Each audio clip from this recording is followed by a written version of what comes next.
नाजरीन आदाब, BTV भारत में आपका खैर मकदम है। गुजरात में असम्बली इंतखाबात होने वाले हैं। इससे पहले बहुत सी सियासत गुजरात में चल रही है, हिंदुत्व कार्ड खेला जा रहा है। खासतौर से इस मामले पर बातचीत करने के लिए हमारे साथ इस वक्त मौजूद हैं बैरिस्टर असदुद्दीन ओवैसी साहब। सर, ETV में आपका खैर मकदम है। खास जिस तरीके से आम आदमी पार्टी है, BJP हिंदुत्व कार्ड खेल के हिंदुओं को रिझाने की कोशिश कर रही है, क्या कहेंगे? नहीं, आज पूरी लड़ाई तो सिर्फ मेजॉरिटी कम्युनिटी वोट की लड़ाई जा रही है ना। इसीलिए मैंने कहा कि भारत की राजनीति की तल्ख हकीकत ये है कि अल्पसंख्यक समाज, जो 20 करोड़ की इतनी बड़ी आबादी है, उनको पॉलिटिकली बिल्कुल ही दूर कर दिया गया है भारत की सियासत से। ना उनकी कोई अहमियत है, ना उनके वजूद को कोई मानता है। और ये लम्हे फिक्र है मुस्लिम अक़लियत के लिए कि वो इन तमाम चीज़ों को अब देख रहे हैं कि कोई उनको खरीद तो छोड़िए, कोई उनका नाम लेने के लिए तैयार नहीं है। तो ये एक बेहतरीन मौका है। ये यकीनन एक बड़ा सख्त इम्तिहान से हम गुजर रहे हैं, मगर एक अच्छा मौका है कि मुसलमान अपनी एक सियासी क़यादत को बनाए और अपनी सियासी वजूद को बहाल करें।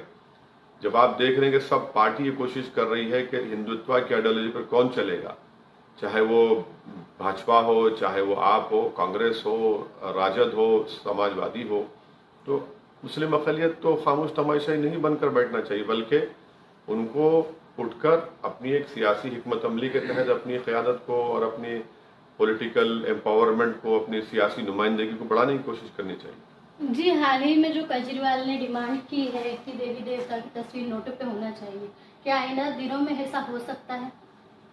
देखिए, नोटों पर तस्वीर का मुतालबा ये करते हैं, मगर बिल्किस बानों पर गूंगे बन जाते हैं। नोटों पर तस्वीर का डिमांड और मुतालबा करते हैं, मगर जब सरे बाजार मुस्लिम लड़कों को पुलिस की तरफ से गैर कानूनी तौर पर जुल्म किया जाता है, उनको पीटा जाता है, तो इनकी जबान नहीं खुलती है। ये लोग सब चीजों की बात करते हैं, यकसा सिविल कोड की भी हाँ में हाँ मिला देते हैं भाजपा के साथ, मगर डिस्टर्ब एरियाज एक्ट के बारे में बात नहीं करते, जहां पर एक मुसलमान अगर घर खरीदना चाहता है तो कलेक्टर की तरफ से इजाजत नहीं मिलती। यूनिफॉर्म सिविल कोड की बात करते हैं भाजपा के साथ, मगर मुस्लिम इलाके जो गुजरात में है वहां पर कोई डेवलपमेंट नहीं होता, वहां पर यूनिफॉर्मिटी की बात क्यों नहीं करते? तो ये इनका एक दोगला चेहरा है और ये सिर्फ झूठी मोहब्बत करते आए हैं। इनका असली चेहरा तो हिंदुत्व की आइडियोलॉजी के ये मानने वाले हैं पूरे। सर, लेकिन अब यूनिफॉर्म सिविल कोड भी गुजरात सरकार ला रही है और उसे मंजूरी दे दी जाएगी और गुजरात में ये शुरू हो जाएगा। पहले आशान धारा का कानून, इस तरीके से मुख्तलिफ कानून, लव जिहाद के कानून भी आते जा रहे हैं। गुजरात में पहले इसका तजुर्बा किया जाता है, फिर दूसरी रियासतों में भी शुरू। गुजरात में धर्म परिवर्तन का कानून है ना? जी है ना, गुजरात में धर्म परिवर्तन कानून है। वो कैसा यूनिफॉर्म सिविल कोड लेके आएंगे फिर आप? जब आप धर्म परिवर्तन का कानून बना दिए तो यूनिफॉर्म सिविल कोड कैसा लाएंगे आप? और देश में हिंदू मैरिज एक्ट है, सेंट्रल एक्ट है, शरीयत एक्ट है, ये स्टेट एक्ट उसको कैसे ओवररूल करेगा? पार्लियामेंट का बना हुआ एक्ट है, सेंट्रल एक्ट है।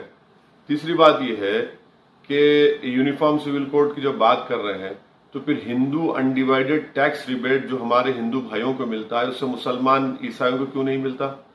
हमको दीजिए। और चौथी बात यह है कि संविधान के चैप्टर 4 में जो डायरेक्टर प्रिंसिपल्स है, उसमें तो एक और डायरेक्टर प्रिंसिपल है जो कहता है कि भारत में दौलत सबके लिए बराबर होनी चाहिए। यहां पर तो दौलत सिर्फ 3-4 लोगों के हाथ में आ गई, पूरी देश की दौलत। इस पर क्यों नहीं बात करते आप? और यूनिफॉर्मिटी और कॉमन में बहुत बड़ा फर्क है। यूनिफॉर्म सिविल कोड आप लाने की बात कर रहे हैं, तो क्या दयाभागा स्कूल ऑफ थॉट रहेगा या मिताक्षरा स्कूल ऑफ थॉट रहेगा? और आप ये बताइए, क्या चाइल्ड मैरिज के क्या हमारे देश में एक स्पेशल मैरिज एक्ट नहीं है? किस लिए बनाया गया है? इंडियन सक्सेशन एक्ट है, जुवेनाइल जस्टिस एक्ट है। तो ये सिर्फ आप चुनाव से पहले इस तरह करके आप अपनी हिंदुत्व की आइडियोलॉजी को और अपनी नाकामियों को छुपाने का कोशिश बीजेपी कर रही है। सर, अब कुछ ही दिन में ऐलान होने वाला है गुजरात असेंबली इंतखाबात की तारीख का।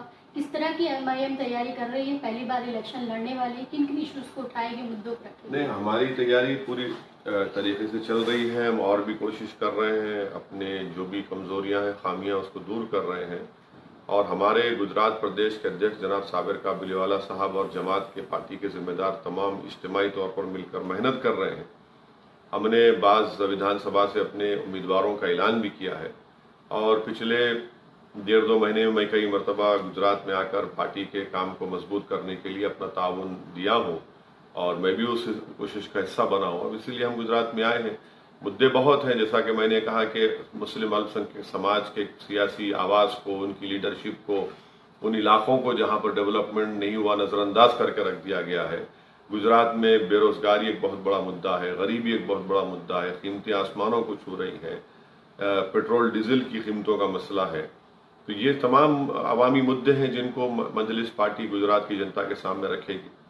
जी, खासतौर से अभी ऐलान हुआ है कि 30 सीटें आप लोग लड़ रहे हैं गुजरात में अलग अलग असेंबली हल्के में, लेकिन 30 सीटें तो एमआईएम को मिल नहीं सकते, तो कितना टारगेट बना है? नहीं, हम पूरी कोशिश करेंगे। जितने भी विधानसभा से हम अपने उम्मीदवारों को, कैंडिडेट को उतारेंगे, हम वहां पर सीरियसली पूरी कोशिश करेंगे। देखिए, जीतना नहीं जीतना है तो अल्लाह जानता है और गुजरात की जनता जानती है। तो अपनी तरफ से हमसे जो होगा हम कोशिश करेंगे, उनको समझाएंगे। हमारे पार्टी के उम्मीदवार कैंडिडेट जाकर मेहनत करेंगे, हमारी पूरी कोशिश होगी। जी, बहुत बहुत शुक्रिया। ये थे बैरिस्टर असदुद्दीन अवैसी साहब, जो गुजरात के असेंबली इंतखाबात की तैयारियों के बारे में बता रहे थे और हाल ही में जो इश्यूज चल रहे हैं उस पर रोशनी डाल रहे थे। ईटीवी भारत के लिए अहमदाबाद से रोशन आराम।